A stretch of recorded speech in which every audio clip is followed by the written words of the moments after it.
नमस्कार छात्रों, जय हिंद, वंदे मातरम। स्वागत है आप सभी का फिर से हमारे YouTube channel bright future commerce classes में। छात्रों, आज की इस वीडियो में हम पढ़ेंगे बिजनेस स्टडी का नेक्स्ट चैप्टर यानी कि प्लानिंग का 4th चैप्टर का कंप्लीट एक्सरसाइज। वीडियो में बने रहिएगा। जैसा कि आपने पिछली वीडियो में चैप्टर नंबर 1 से लेकर चैप्टर नंबर 3 तक कंप्लीट एक्सरसाइज पढ़ ली है। आज की इस वीडियो में हम एक्सरसाइज पढ़ेंगे चैप्टर नंबर 4 से लेकर चैप्टर नंबर 6 तक। तो वीडियो में बने रहिएगा। तो स्टार्ट करते हैं। प्लानिंग का first question multiple choice question. पहला हमारा प्लानिंग चैप्टर का मल्टीपल चॉइस क्वेश्चन आता है। Planning is cage to catch the future who said this. ये क्वेश्चन कह रहा है कि किसने कहा था कि planning cage to catch the future, future को पकड़ने का पिंजरा है। Option A Taylor, option B Fayol, option C George Terry, option D Allen. तो सही आंसर होगा आपका डी, एलन ने ये कहा था planning is cage to catch the future, planning future को पकड़ने का पिंजरा है। सेकंड हमारा क्वेश्चन आता है मल्टीपल चॉइस क्वेश्चन का। An element of planning, planning का एलिमेंट है option A objective, option B policy, option C rules, option D all of these. तो सही आंसर होगा बेटा ऑल ऑफ दीज। प्लानिंग के ये सभी एलिमेंट हैं, objective, policy, rules, procedure, budget, ये सब प्लानिंग के क्या होते हैं बेटा, एलिमेंट्स होते हैं। नेक्स्ट हमारा क्वेश्चन आता है planning is which step of management, planning management की कौन सी स्टेप है। तो प्लानिंग मैनेजमेंट की स्टेप कौन सी है। ऑप्शन दिया है ए फर्स्ट, बी मिडिल, सी लास्ट और डी ऑप्शनल। तो याद रखना बेटा प्लानिंग जो है वो मैनेजमेंट की फर्स्ट स्टेप है। तो सही आंसर होगा ए फर्स्ट। अगला हमारा क्वेश्चन आता है an objective should be, objective कैसे होना चाहिए, होने चाहिए। Option a ideal, option B rigid, option D practical, option D one sided. तो याद रखिएगा बेटा जो ऑब्जेक्टिव है वो हमेशा कैसे होना चाहिए, प्रैक्टिकल होना चाहिए। तो सही आंसर होगा बेटा सी प्रैक्टिकल। अगला हमारा क्वेश्चन आता है 5th नंबर का। The following is not related to planning, कौन सा प्लानिंग से रिलेटेड नहीं है। Option A budget, option B programme, option C procedure, option D motivation. तो सही आंसर होगा बेटा मोटिवेशन, मोटिवेशन का प्लानिंग से कोई रिलेशन नहीं होता। सेकंड हमारा क्वेश्चन आता है बेटा fill the blank, fill the blank का फर्स्ट क्वेश्चन आता है हमारा planning is a dash function of management. तो प्लानिंग मैनेजमेंट का कौन सा फंक्शन है बेटा, फर्स्ट फंक्शन। सेकंड हमारा फिल इन द ब्लैंक आता है planning is the dash step of management. तो प्लानिंग कौन सा स्टेप है बेटा, वो भी फर्स्ट स्टेप है। कौन सा, फर्स्ट स्टेप। थर्ड हमारा आता है rules are helpful in maintaining, rules क्या मेंटेन करने में हेल्पफुल होते हैं। तो बेटा डिसिप्लिन, इसका आंसर क्या होगा डिसिप्लिन। नेक्स्ट हमारा फिल इन द ब्लैंक आता है planning should be dash, planning होनी चाहिए, कैसी होना चाहिए बेटा, तो गोल बेस्ड होना चाहिए। कौन सी बेस्ड, गोल बेस्ड, यानी कि गोल ओरिएंटेड होना चाहिए, उद्देश्य पर आधारित होनी चाहिए। फिफ्थ हमारा आता है planning is a an process, planning is a an dash process. तो बेटा प्लानिंग इज एन कौन सा प्रोसेस, इंटेलेक्चुअल प्रोसेस। कौन सा प्रोसेस। तो फिफ्थ हमारा है planning is an dash process. तो planning is an intellectual process. कौन सा प्रोसेस बेटा, इंटेलेक्चुअल प्रोसेस। अगला हमारा क्वेश्चन आता है बेटा 3rd नंबर का answer in one true false. तो ट्रू फॉल्स में पहला हमारा क्वेश्चन आता है there is no relation between production and planning. तो प्रोडक्शन और प्लानिंग में रिलेशन होता है, तो ये हो गया बेटा हमारा फॉल्स। नेक्स्ट हो गया budget is based on future forecast, budget future के फोरकास्ट पूर्वानुमान पर आधारित होता है। तो बेटा आंसर हो गया ट्रू। नेक्स्ट हमारा है policy are not different from rules, policy rules से डिफरेंट नहीं होती, जबकि हम जानते हैं rules and policy both are different. तो ये हो गया बेटा 3rd हमारा फॉल्स। फोर्थ हमारा कह रहा है planning make the decision making process easier, planning decision making process को आसान बना देती है। तो बिल्कुल ट्रू है। नेक्स्ट हमारा आता है बेटा objective should not be time bound, objective time bound नहीं होने चाहिए। तो बेटा ये क्या है, फॉल्स है, क्योंकि ऑब्जेक्टिव में टाइम बाउंड होना चाहिए। मतलब ऑब्जेक्ट डिफाइन करने से पहले ये डिसाइड कर लेना चाहिए कि ऑब्जेक्ट कितने टाइम में अचीवेबल होंगे। नेक्स्ट हमारा क्वेश्चन आता है बेटा 4th नंबर का, मैच द कॉलम। तो पहला क्वेश्चन है हमारा मैच द कॉलम का ऑब्जेक्टिव ऑफ प्लानिंग। तो प्लानिंग का ऑब्जेक्टिव होता है बेटा यूनिफॉर्मिटी ऑफ वर्क, काम में एकता लाना, यूनिटी लाना। तो पहले का आंसर हो गया बेटा सी, यूनिफॉर्मिटी ऑफ वर्क। सेकंड है हमारा प्लानिंग। तो planning a dynamic process, planning कैसा प्रोसेस है, डायनामिक प्रोसेस है। तो सेकंड का आंसर हो गया बेटा डी, डायनामिक। थर्ड हो गया वायोलेशन ऑफ रूल्स, रूल्स को अगर हम तोड़ते हैं तो पेनल्टी लगती है। तो थर्ड का हमारा आंसर हो गया वायोलेशन ऑफ रूल्स का ए, पेनल्टी। नेक्स्ट हमारा क्वेश्चन आता है इंक्रीज इन मॉरलिटी। मॉरलिटी किसके थ्रू इंक्रीज होती है, तो बेटा इंपोर्टेंस ऑफ प्लानिंग, प्लानिंग के इंपोर्टेंस। तो फोर्थ का आंसर हो गया इंपोर्टेंस ऑफ प्लानिंग। फिफ्थ है एक्सेसिव कॉस्ट, मतलब ज़्यादा कॉस्ट लगता है, किस में लगता है बेटा, लिमिटेशन ऑफ प्लानिंग। तो एक्सेसिव ऑफ कॉस्ट प्लानिंग की एक लिमिटेशन है। फिफ्थ का आंसर हो गया बेटा बी। नेक्स्ट हमारा क्वेश्चन आता है बेटा 5th नंबर का, इस चैप्टर का लास्ट क्वेश्चन, वन वर्ड। तो वन वर्ड का हमारा पहला क्वेश्चन है is planning a process of looking in to the past. क्या प्लानिंग पास्ट को देखने की प्रोसेस है, तो बेटा नहीं, तो आंसर होगा नो। नेक्स्ट हमारा आता है which process is planning closely related. Planning कौन सी प्रोसेस से क्लोजली रिलेटेड होती है, तो बेटा कंट्रोलिंग से। किससे, कंट्रोलिंग से, क्योंकि कंट्रोलिंग बैकवर्ड होता है और प्लानिंग लुकिंग फॉरवर्ड होता है, और कंट्रोलिंग लुकिंग बैकवर्ड होता है। नेक्स्ट हमारा आता है which type of process is planning. Planning किस टाइप का प्रोसेस है, तो बेटा या तो आंसर लिखिएगा कंटिन्यूअस, और या फिर आंसर लिखिए इंटेलेक्चुअल प्रोसेस। कौन सा प्रोसेस, इंटेलेक्चुअल प्रोसेस। तो क्लियर है आपका। नेक्स्ट हमारा आता है which factor is firstly define in planning. Planning में सबसे पहले क्या डिफाइन किया जाता है, तो बेटा ऑब्जेक्टिव। क्या, ऑब्जेक्टिव यानी कि उद्देश्य। नेक्स्ट है is planning a physical exercise. नहीं बेटा, ये मेंटल एक्सरसाइज है, इंटेलेक्चुअल प्रोसेस है, तो आंसर हो जाएगा नो। तो ये हो गया बेटा हमारा complete chapter planning complete exercise. अब हम स्टार्ट करेंगे नेक्स्ट चैप्टर यानी कि ऑर्गेनाइजिंग, तो वीडियो में बने रहिएगा। चलिए स्टार्ट करते हैं ऑर्गेनाइजिंग चैप्टर कंप्लीट एक्सरसाइज। तो इस चैप्टर का पहला हमारा क्वेश्चन आता है मल्टीपल चॉइस क्वेश्चन में, the social inter relation developed spontaneously during process of work is called. यानी कि वो रिलेशन जो अपने आप ड्यूरिंग द वर्क अराइज हो जाते हैं, स्पॉन्टेनियसली बन जाते हैं, वो क्या कहलाते हैं। Option A formal, option B informal, option C decentralisation, option D delegation. तो बेटा सही आंसर होगा इनफॉर्मल यानी कि ऑप्शन बी। नेक्स्ट हमारा क्वेश्चन आता है the demerits of informal organisation is. Informal organisation का डीमेरिट्स है human point of view, B quick communication, C mutual coordination, D unstable and unclear. तो सही आंसर होगा बेटा डी अनस्टेबल और अनक्लियर। नेक्स्ट हमारा मल्टीपल चॉइस क्वेश्चन आता है workload is reduce by delegation of.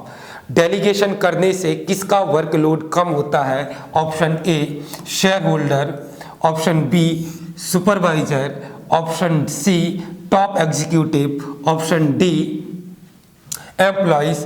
तो बेटा डेलीगेशन करने से वर्कलोड किसका कम होता है, वर्कलोड होता है बेटा टॉप एग्जीक्यूटिव्स का। किसका, टॉप एग्जीक्यूटिव। सही आंसर हो गया बेटा हमारा सी।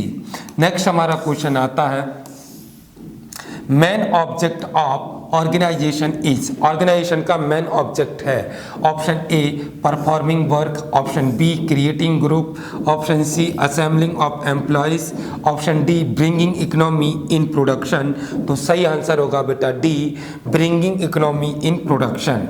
नेक्स्ट हमारा क्वेश्चन आता है बेटा अगला हमारा multiple choice question, what should be the minimum number of person for an organisation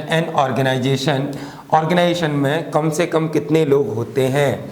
option A 1, option B 2, option C 3, option D 4। तो एटलीस्ट कितना पर्सन होता है बेटा? 2। सही आंसर हो गया हमारा बी। अगला क्वेश्चन आता है हमारा फिल इन द ब्लैंक। तो फिल इन द ब्लैंक का पहला क्वेश्चन आता है, delegation is applied to eliminate the demerits of. Delegation किसकी डीमेरिट्स को दूर कर देता है? तो बेटा किसकी? सेंट्रलाइजेशन की। किसकी? सेंट्रलाइजेशन की। नेक्स्ट हमारा आता है, there should be a certain dash of organisation. Organisation का एक सर्टेन होना चाहिए। क्या होना चाहिए बेटा? ऑब्जेक्टिव। तो ये हो गया ऑब्जेक्टिव। नेक्स्ट हमारा आता है, a bad organisation could a good in to the ground. Bad organisation could a good dash in to the ground. कह रहा है कि एक बुरा ऑर्गेनाइजेशन एक अच्छे डैश को मिट्टी में मिला सकता है। किसको बेटा? प्रोडक्ट को।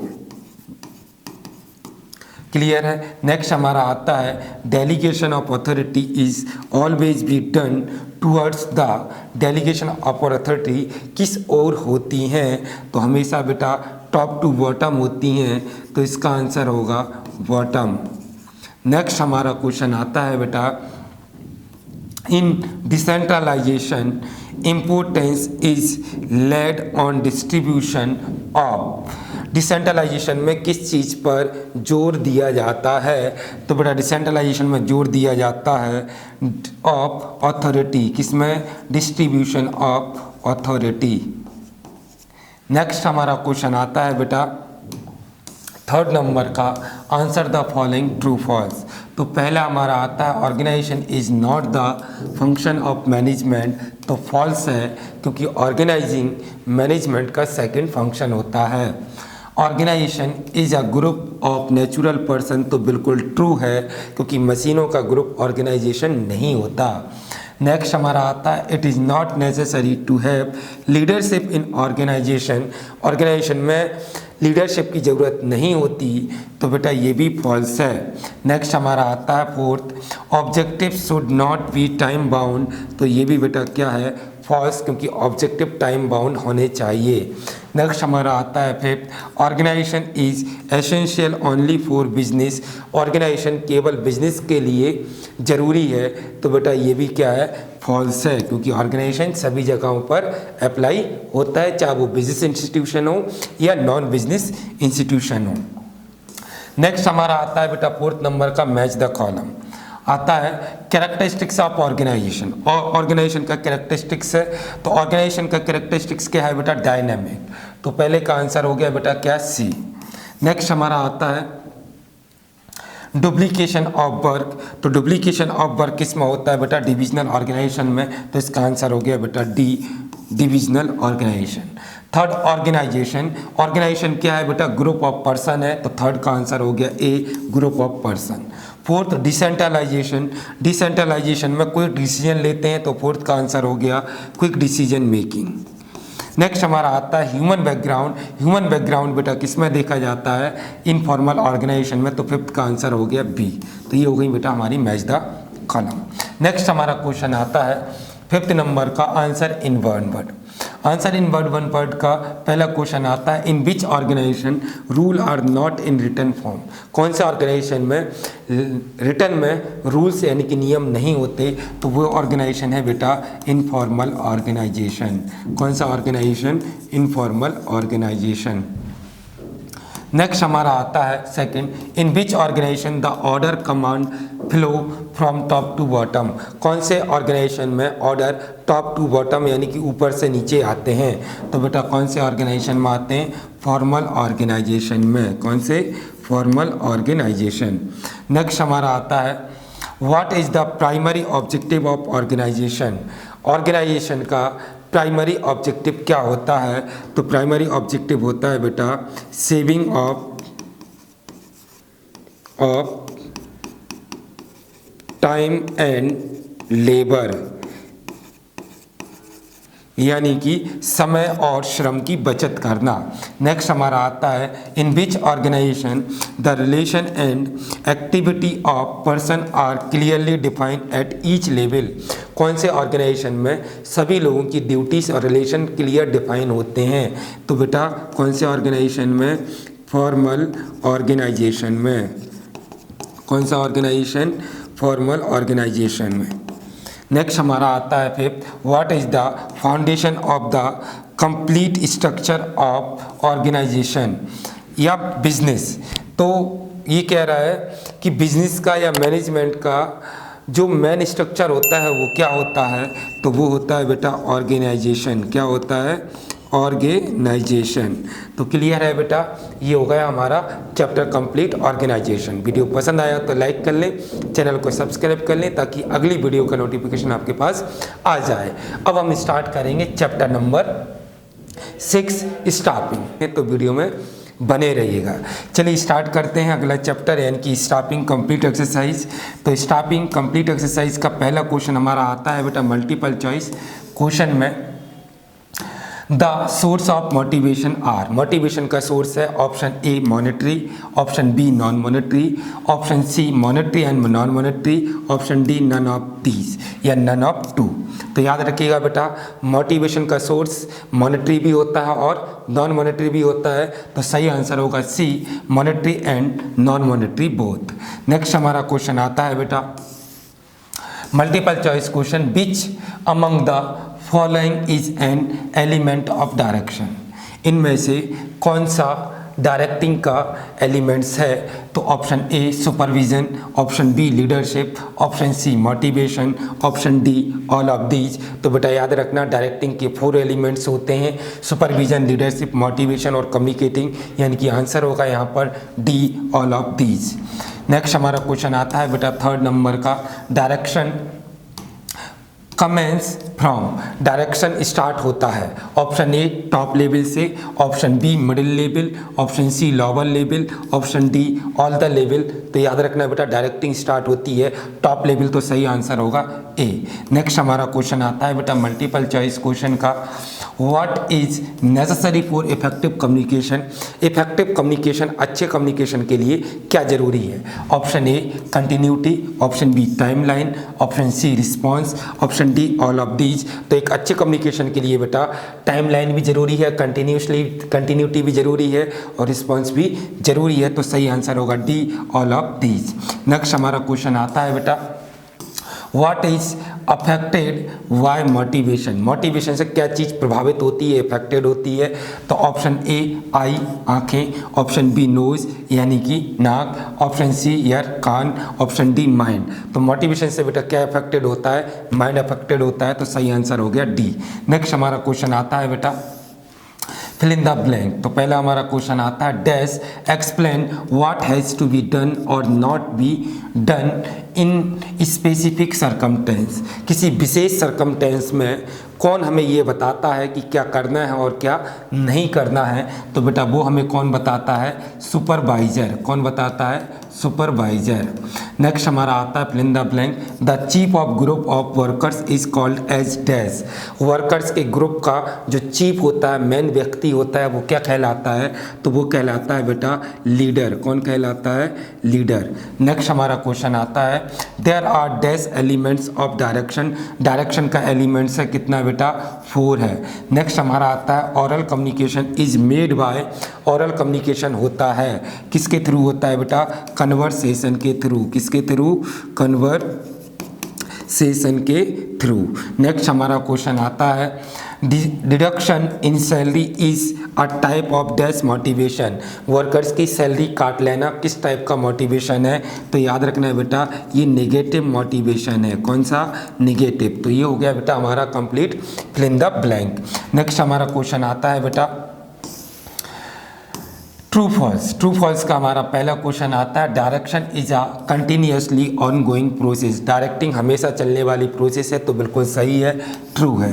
नेक्स्ट हमारा क्वेश्चन है direction and supervision is one and the same. कह रहा है कि डायरेक्शन और सुपरविजन एक ही हैं और एक जैसे हैं, तो बिल्कुल फॉल्स है बेटा। डायरेक्शन अलग होता है और सुपरविजन अलग होता है। थर्ड हमारा आता है motivation system should be economical. Motivation system कैसा होना चाहिए? इकोनॉमिकल मतलब सस्ता होना चाहिए, ज़्यादा कॉस्टली नहीं होना चाहिए, तो बिल्कुल ट्रू है। नेक्स्ट हमारा आता है digressive communication move from top to bottom. Yes, बिल्कुल सही है बेटा। डिग्रेसिव जो कम्युनिकेशन होता है वो हमेशा ऊपर से नीचे की ओर यानी कि टॉप टू बॉटम आता है, तो ये हो गया हमारा ट्रू। नेक्स्ट हमारा आता है leader is not a managerial executive personal. Leader जो होता है वो एक मैनेजरियल पर्सन नहीं होता है या उसके पास फॉर्मल अथॉरिटी नहीं होती है, तो बिल्कुल सही है बेटा। लीडर एक मैनेजरियल एग्जीक्यूटिव नहीं होता है, तो आंसर होगा बेटा ट्रू। नेक्स्ट हमारा क्वेश्चन आता है बेटा मैच द कॉलम। तो मैच द कॉलम में सबसे पहले दिया है हमारा पहला question part of direction. Direction का पार्ट क्या होता है बेटा? कम्युनिकेशन। तो पहले का आंसर हो गया बेटा कम्युनिकेशन यानी कि डी। सेकेंड है हमारा बेटा एलिमेंट ऑफ सुपरविजन। सुपरविजन किसका एलिमेंट होता है? डायरेक्टिंग का होता है, तो एलिमेंट ऑफ सुपरविजन का आंसर हो गया ए यानी कि डायरेक्शन। नेक्स्ट हमारा आता है बेटा मोटिवेशन। मोटिवेशन कौन सा प्रोसेस होता है? साइकोलॉजिकल होता है, मेंटल होता है, तो थर्ड का हमारा आंसर हो गया बी साइकोलॉजिकल। नेक्स्ट हमारा आता है बेटा मॉनेटरी मोटिवेशन। मॉनेटरी मोटिवेशन मतलब पैसा, सैलरी, वेजेस, बोनस देकर, तो हमारा मॉनेटरी मोटिवेशन का आंसर हो गया बेटा फोर्थ का ई बोनस। नेक्स्ट हमारा आता है इनफॉर्मल कम्युनिकेशन। इनफॉर्मल कम्युनिकेशन कैसे होता है बेटा? ऑरल होता है, तो फिफ्थ का आंसर हो गया सी। तो ये हो गया बेटा हमारा क्या? Match the column. नेक्स्ट हमारा क्वेश्चन आता है, अगला हमारा क्वेश्चन आता है आंसर इन वन वर्ड। तो वन वर्ड के आंसर में हमारा पहला क्वेश्चन आता है बेटा by whom is the work of supervision done. Work का सुपरविजन, पर्यवेक्षण, चेकिंग कौन करता है काम की? तो बेटा वर्क का सुपरविजन करता है सुपरवाइजर। कौन करता है? सुपरवाइजर। नेक्स्ट हमारा आता है बेटा what is carrying through view from one person to another call as. एक व्यक्ति से दूसरे व्यक्ति तक विचारों को पहचाना या विचारों का आदान प्रदान करना क्या कहलाता है? तो बेटा वो कहलाता है कम्युनिकेशन। क्या कहलाता है? कम्युनिकेशन। नेक्स्ट हमारा क्वेश्चन आता है which type of inspiration motivation can not be measure in money term. कौन सी मोटिवेशन मनी के टर्म में मेजर नहीं कर सकते? तो बेटा कौन सी? Non monetary. कौन सी? Non monetary motivation. कौन सा मोटिवेशन बेटा? नॉन मॉनेटरी मोटिवेशन या नॉन फाइनेंशियल भी आप इसको लिख सकते हैं। नेक्स्ट हमारा क्वेश्चन आता है what is decentralised through democratic techniques. Democratic technique से क्या डिसेंट्रलाइज किया जाता है ऑर्गेनाइजेशन में? तो याद रखना बेटा इस टेक्निक से क्या किया जाता है? अथॉरिटी बांटी जाती हैं। क्या?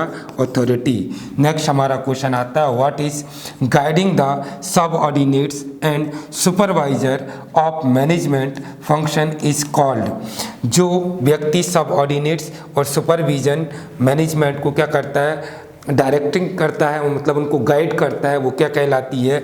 तो वो कहलाती है बेटा डायरेक्टिंग। क्या कहलाती है? डायरेक्टिंग। तो क्लियर है बेटा, ये हो गया हमारा चैप्टर नंबर डायरेक्शन का कंप्लीट एक्सरसाइज। वीडियो में बने रहिएगा। चलिए स्टार्ट करते हैं स्टॉपिंग का चैप्टर कंप्लीट एक्सरसाइज। तो पहला हमारा मल्टीपल चॉइस क्वेश्चन आता है बेटा स्टॉपिंग वाले चैप्टर से। Employment office is a source of which recruitment. Recruitment का कितना सोर्स होता है बेटा? 2 होता है, इंटरनल और एक्सटर्नल। तो ये कह रहा है employment office is a source of which recruitment. जो एम्प्लॉयमेंट ऑफिस है वो रिक्रूटमेंट का कौन सा सोर्स है? Option A internal, option B external, option C internal and external और option D none of these. तो याद रखना बेटा एम्प्लॉयमेंट ऑफिस, एडवर्टाइजमेंट, ये सब एक्सटर्नल सोर्सेस होते हैं, तो सही आंसर होगा बेटा बी एक्सटर्नल सोर्सेस। अगला हमारा क्वेश्चन आता है बेटा मल्टीपल चॉइस क्वेश्चन में training gives emphasis on. Training में किस चीज़ पर जोर दिया जाता है? तो A theoretical, B all around knowledge और सी जनरल नॉलेज और डी प्रैक्टिकल नॉलेज। तो सही आंसर होगा बेटा डी ट्रेनिंग में प्रैक्टिकल नॉलेज पर एम्फेसिस दिया जाता है, बल दिया जाता है, जोर दिया जाता है। नेक्स्ट हमारा थर्ड क्वेश्चन आता है staffing is related with, staffing related होता है किससे? A human, B goods, C equipment, D machine. तो याद रखना स्टाफिंग का रिलेशन ह्यूमन से होता है, तो सही आंसर होगा ए ह्यूमन। अगला हमारा क्वेश्चन आता है multiple choice question. Staffing is option A planning, option B controlling, option C direction, option D employing people. तो सही आंसर होगा बेटा डी, लोगों को काम पर रखना, काम पर लगाना। अगला हमारा क्वेश्चन आता है डी, अगला हमारा क्वेश्चन आता है 5th नंबर का। The process of staffing include, staffing की प्रोसेस में इंक्लूड है option A recruitment, option B selection, option C promotion, option D all of these. तो याद रखना बेटा इसका आंसर होगा सही D all of these. Staffing में रिक्रूटमेंट, सिलेक्शन, प्रमोशन इंक्लूड होते हैं, तो सही आंसर हो गया डी ऑल ऑफ दीज। अगला हमारा आता है क्वेश्चन बेटा fill in the blank. Fill in the blank में पहला क्वेश्चन आता है promotion is an dash source of recruitment. तो प्रमोशन बेटा इंटरनल सोर्स ऑफ रिक्रूटमेंट है, इज एन